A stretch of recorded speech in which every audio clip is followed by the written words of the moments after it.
Hello everybody, कैसे हैं आप सब। मैं आशा करता हूं कि अच्छे और स्वस्थ होंगे। मैं हूं आपका धर्मवीर सर। स्वागत करता हूं आपके अपने ही हिंदी इंग्लिश गुरु यूट्यूब चैनल पर। और आज की इस वीडियो में हम लेकर के आया हूं 12 खड़ी अंग्रेजी में कैसे याद करें। देखिए, बहुत ऐसे बच्चों सबका डाउट रहता है 12 खड़ी आप लोग को याद नहीं हो पाती है, अंजादियाँ बिना देखे हुए नहीं लिख पढ़ पाते हो। अंग्रेजी पढ़ने लिखने का आधा अंग समझिए 12 खड़ी है, ठीक है। अगर आप लोग को 12 खड़ी याद नहीं रहती है तो समझिए आप अंग्रेजी को एक एक भी वर्ड नहीं लिख पाएंगे। कोई नाम लिखना रहता है अंग्रेजी में तब भी उसको भी नहीं लिख पाएंगे, या फिर अपना एड्रेस टाइप करना हो, कुछ भी टाइप करना हो अंग्रेजी में कुछ भी नहीं कर पाएंगे। तो इसलिए पहले आप लोग को 12 खड़ी का ज्ञान होना इंपॉर्टेंट है। और इसके साथ साथ आप लोग को 12 खड़ी याद करने से पहले मैं बता दूं कि आप लोग को ये सारी चीजें आप लोग को ज्ञान होना जरूरत है। यह क ख जो है ना, यहाँ पर दिखाई दे रहा है, देखिएगा यहाँ पर यह जो है क ख व्यंजन वर्ण, यह आप लोग को इम्पोर्टेंट है याद होना। अगर आप इसे नहीं याद रखते हैं तो आपको जो है ना कभी भी 12 खड़ी भी याद नहीं हो पाएगी। तो सबसे पहले मैं आप लोग को स्टार्ट कराता हूँ यहाँ से, और 12 खड़ी आप लोग को जो है ना यहाँ से लिखने पढ़ने को प्रैक्टिस कराऊंगा, ठीक है। तो ध्यान दीजिएगा, यहाँ पर मैं जैसे जैसे रीडिंग कराऊंगा वैसे आप लोग केवल ध्यान दे करके समझिए और याद करने को प्रैक्टिस कीजिए, ठीक है। देखिए यहाँ पर क्या है, क है। इसका उच्चारण यानी इसे जो है ना पुकारित कैसे करते हैं, उच्चारण कैसे करते हैं, इसे ध्यान देकर के समझिए। देखिए इसे क्या पढ़ते हैं, क। और क को इंग्लिश में मतलब कि इसका इंग्लिश क्या होता है इसे भी जान लीजिए। देखिए के से क्या बनता है, क। तो पहले इसे हिंदी में याद करना जरूरत है, तो पहले हिंदी और अंग्रेजी दोनों एक साथ सिखाऊंगा, उसके बाद उसका लिखने बिना देखे हुए आप लोग को प्रैक्टिस कराऊंगा लिख करके, ठीक है। तो देखिए के से आपका बनेगा क, के एच से बनेगा ख, जी से बने यहाँ पर जी से बनेगा ग, जी एच से क्या बनेगा घ, एन जी से अंग। फिर आइए यहाँ पर देखिए सी एच से क्या बनेगा बच्चों, च। सी डबल एच से छ, जे से ज, जे एच से क्या बनेगा झ, वाई एन से य। फिर यहाँ पर देखिए क्या है, तो यहाँ टठ है, तो टठ का स्पेलिंग तो मैं नीचे लिखा हूँ, उसके पहले हिंदी में जान लीजिए। ट, ठ, ड, ढ, अड़। यहाँ आप लोग को हिंदी में याद हो गया। अब इसका अंग्रेजी लिखाऊंगा सिखाऊंगा। देखिएगा यहाँ पर नेक्स्ट वाला पेज, देखिए यहाँ पर क्या है। तो यहाँ पर बिना देखे पहले जो भी अभी आप लोग रीडिंग किए हो उसको देखिए, और उसका अंग्रेजी मतलब कि लिखने लिखने जा रहा हूँ उसको ध्यान से समझिएगा। देखिए इसका स्पेलिंग क्या होगा अभी बताया हूँ आप लोग को। इसका स्पेलिंग होगा के, क्या होगा बच्चों, के से बनेगा क। यहाँ पर क्या है, ख है। इसका स्पेलिंग का क्या था आपको पता है तो आप कमेंट कीजिए, अन्यथा यहाँ पर ध्यान दीजिए। कि एच से क्या बनेगा, ख बनेगा, के एच से ख। यहाँ पर क्या है, ग है। इसका स्पेलिंग क्या होगा, जी से बनेगा आपका ग। और यहाँ पर क्या है, घ है, तो जी एच से बनेगा आपका घ। ठीक है बच्चों। देखिए यहाँ पर क्या है, अंग है, तो एन जी से क्या बनेगा, एन जी से अंग। समझ में आया बच्चों। अब यहाँ पर ध्यान दीजिए, यहाँ पर क्या है, चौथा है। अब चौथा का स्पेलिंग क्या हुआ, तो देखिए इसको भी सी एच से पढ़ेंगे च, सी डबल एच से पढ़ेंगे छ। तो सी डबल एच पहले ऐसे लिख दे रहा हूँ, समझ में आ रहा है ना इसका स्पेलिंग। देखिए जे से क्या पढ़ेंगे, ज, जे एच से झ, वाई एन से इ, क्या पढ़ेंगे बच्चों, वाई एन से इ। क्लियर बच्चों। यहाँ पर जो है ना यह एन है, समझ में आ रहा है ना। फिर इसको जो है ना टठा को मैं स्पेलिंग नहीं लिखा हूँ। अब यहाँ पर ध्यान दीजिएगा नेक्स्ट वाला स्टेप में। देखिए यहाँ पर क्या है, तो यहाँ पर जो है ना हम लोग आते हैं, यहाँ से सेलेक्ट करते हैं। ध्यान दीजिए यहाँ पर क्या है, उसका स्पेलिंग टठा का जो था ना उसका स्पेलिंग देखिएगा, ऊपर लिखा हूँ। टी से ट बनता है, तो यहाँ पर देखिए टी से ट, टी एच से ठ, डी से ड, डी एच से ढ, एन से अड़, ऐसे पढ़ते हैं, ठीक है। अब देखिए एक बात बता दूं कि एक बात आप लोग को हर एक चीज में कॉमन देखते होंगे कि यह तथ का और टठ का स्पेलिंग सेम रहता है, बशर्ते उसका हिंदी में उच्चारण अलग होती है, लिखावट भी अलग होती है। तो ध्यान दीजिएगा यहाँ पर टी से क्या पढ़ते हैं, त पढ़ते हैं, टी एच से थ, डी से द, डी एच से ध, एन से न। ठीक है बच्चों। देखिए पी से प, पी एच से फ, बी से ब, बी एच से भ, एम से म। याद हो गया। अब आइए आगे बढ़ते हैं, ध्यान दीजिएगा यहाँ पर क्या है। तो यहाँ पर देखिए तथा का स्पेलिंग अब आप लोग लिखिए इंग्लिश में बिना देखे अनजा दिए। देखिए आप लोग को याद है तो बहुत अच्छा, अगर याद नहीं है तो फिर ध्यान से दीजिए, देखिएगा मैं इसका स्पेलिंग लिखने जा रहा हूँ। देखिए टी से क्या बनेगा, तो बनेगा, टी एच से क्या बनेगा, थ बनेगा, ठीक है। और डी से क्या बनेगा बच्चों, डी से द, और डी एच से ध, और एन से न। ठीक है बच्चों। फिर यहाँ पर देखिए क्या है, तो पी से क्या बनेगा, प बनेगा, तो पी ऐसे लिखते हैं, ठीक है। पी एच से प, बी से ब, BH से BH से भ पढ़ते हैं, ठीक है। और M से म, ठीक है बच्चों, याद हो गया। अब चलिए यहाँ पर देखिएगा, यहाँ पर क्या है, यहाँ पर ई और ल है, ठीक है। देखिए Y से य बनेगा, R से र, L से ल, W से व, SH से तलव्य स, ठीक है बच्चों। देखिए यहाँ पर क्या है, मूर्धन्य स है, ठीक है। SH से मूर्धन्य स, S से दंत स, H से ह, KSH से छ, TR से त्र, ठीक है बच्चों। देखिए अब लास्ट में यह ज्ञ है, तो दिखाई दे रहा है ना आप लोग को, ज्ञ है। JN से ज्ञ या GY से ज्ञ बनता है, लेकिन JN से ज्ञ हालांकि आप लोग यूज कीजिएगा, ठीक है। अब चलिए नेक्स्ट, आप लोग को यह याद हो गया। अब आइए यहाँ पर कि यहाँ पर इसे बिना देखे अंजादी इसको लिखने को सीखिए, ठीक है बच्चों। देखिए क्या है, तो य का स्पेलिंग अभी बताया है। Y से क्या होगा बच्चों, य, ठीक है।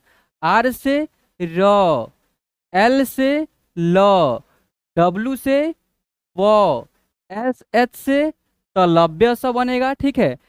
और यहाँ पर देखिए SH से मूर्धन्य स, ठीक है। तो SH से फिर से मूर्धन्य स, देखिए इसका, ठीक है, यह मतलब मूर्धन्य स है। और यहाँ पर तलव्य स, यह दोनों का स्पेलिंग सेम रहता है, SH ही लगाया जाता है, ठीक है। लेकिन इसका उच्चारण कुछ अलग होती है, इसके वजह से इसे जो है ना वो हिंदी में कुछ अलग टाइप से लिखते हैं। और यहाँ पर क्या है, तो यहाँ पर है दंत स, इसका स्पेलिंग केवल S होगा, ठीक है। देखिए H से क्या पढ़ते हैं, H से ह, और KS, H से क्या पढ़ेंगे, KSH से छ, और TR से क्या पढ़ते हैं, TR से त्र, तो TR से त्र पढ़ लेंगे। और यहाँ पर क्या है, ज्ञ है, तो ज्ञ का स्पेलिंग क्या बताया है, GY से ज्ञ, तो GY से आप लोग ज्ञ लिख लीजिएगा। सॉरी यहाँ पर मैं मिस्टेक कर दिया, यहाँ पर देखिए इसे जो है ना पहले जी लिखता हूँ, ठीक है। GY से ज्ञ ऐसे होगा, ठीक है। समझ में आ गया, यह आप लोग को याद हो गई।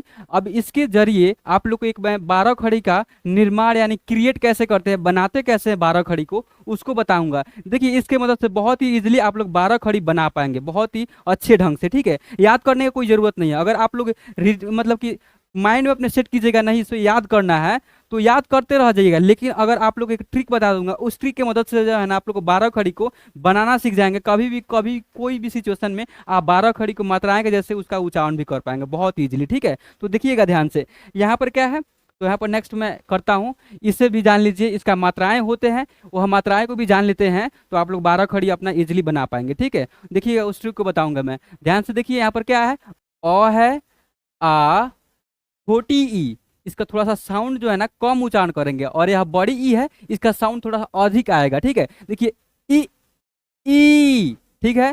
छोटा ऊ का उ, ऊ, यहाँ पर री है, इसे री पढ़ेंगे, ठीक है। देखिए इसे एक बार फिर से पढ़ता हूँ, ओ, आ, ई, ई, उ, ऊ, री, ठीक है। देखिए इसका स्पेलिंग देखिए, ए से अ बनेगा, डबल ए से आ बनेगा, आई से ई, डबल ई से ई, यू से उ, डबल ओ से ऊ, आर आई से री, ठीक है बच्चों।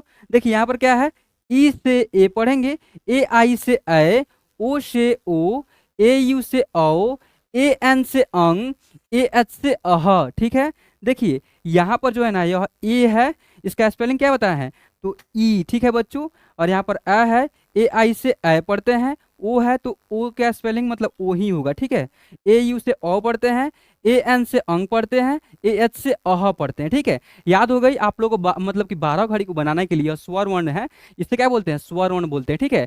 यह जो है ना व्यंजन वर्ण और स्वर वर्ण को यदि ऐड करते हैं, उसके साथ स्वर वर्ण की मात्राएं को यदि ऐड करके मतलब कि 12 खड़ी का निर्माण करते हैं, तो 12 खड़ी को उसी टाइप से पढ़ते हैं और लिखते हैं, ठीक है। तो चलिए फिर यहाँ पर देखिएगा ध्यान से, यहाँ पर नेक्स्ट वाला क्या है, इसे जो है ना आप लोग को इंग्लिश के साथ आप लोग को प्रैक्टिस करा दिया हूं। अब यहाँ पर इसका स्पेलिंग लिखूंगा, ठीक है। अब भाई आप सबको इंग्लिश के जरिए प्रैक्टिस हो गया है अब स्वर वर्ण का, और स्वर वर्ण का जो है ना आप लोग को मैं इंग्लिश बताता हूँ, ठीक है। एक बार प्रैक्टिस करा दिया हूँ, बिना देखे अंजादी आप लोग को इसको जो है ना लिखने को सिखाता हूँ, ध्यान दीजिएगा। यहाँ पर क्या है, अ है, अ का स्पेलिंग क्या लिखेंगे, तो सबसे पहले मैं इसका व्हाइट जो है ना कलर चेंज कर लेता हूँ, ठीक है।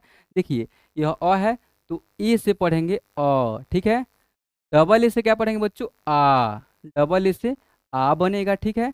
और यहाँ पर क्या है, छोटी ई है तो आई पढ़ेंगे, क्या पढ़ेंगे बच्चों, छोटी ई के लिए आई इसका इंग्लिश होता है, ठीक है।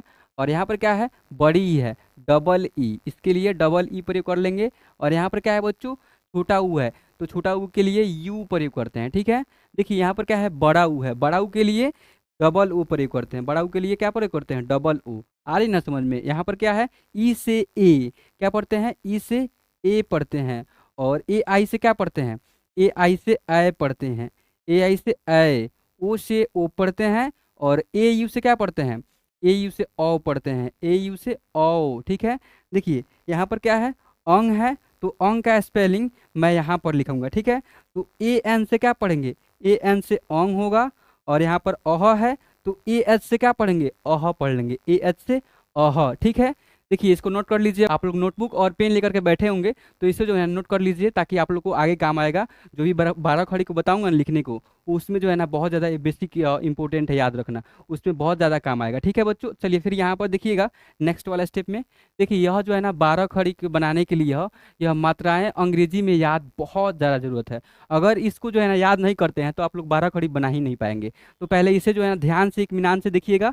अच्छे तरीके से मैं इसे अरेंज किया हूँ, और आप लोग अच्छे से समझिएगा तो बहुत ही मज़ा आएगा 12 खड़ी को याद करने में। ठीक है, चलिए इसको जो है ना मैं फिर से कलर चेंज करता हूँ। देखिएगा इसका जो है ना कलर फिर से यहाँ पर चेंज करता हूँ, और यहाँ पर आप लोग को लिखने पढ़ने को प्रैक्टिस कराता हूँ। ठीक है, देखिए यहाँ पर क्या है, यहाँ पर आ के मात्रा है, क्या है, यह आ के मात्रा है। देखिए एक बात बता दूं कि यहाँ पर अ का कोई काम नहीं है। देखिए यहाँ पर अ जो है ना दिखेगा ही नहीं मात्राएं के साथ, क्योंकि अ का साउंड होता है, अ का मात्रा नहीं होता है। यह बात आप लोग को याद होना चाहिए। ठीक है, अ का साउंड होता है, और वो साउंड प्रत्येक व्यंजन अक्षर आप लोग को बताया है फर्स्ट में, क ख में, क से लेकर ग तक अक्षरों में क्या है, तो क से लेकर के ग तक अक्षरों में जो है ना आप सबको बता दूं कि यह व्यंजन वर्ण बोलते हैं इसे, और इसमें अ का साउंड इंक्लूड होता है, मिला हुआ रहता है। ठीक है, इस बात को भी आप लोगों को नोटबुक के नोट कर लीजिए, नोट में लिख करके। ठीक है, और उसके साथ साथ मैं बता दूं कि इसको उच्चारण करके भी पता कर सकते हैं कि उसमें अ का साउंड है कि नहीं है। कैसे करेंगे पता, तो उसे उच्चारण कीजिए, कोई भी व्यंजन के अक्षर उठाइए, उसे उच्चारण कीजिए कि उसमें अ का साउंड आ रहा है कि नहीं।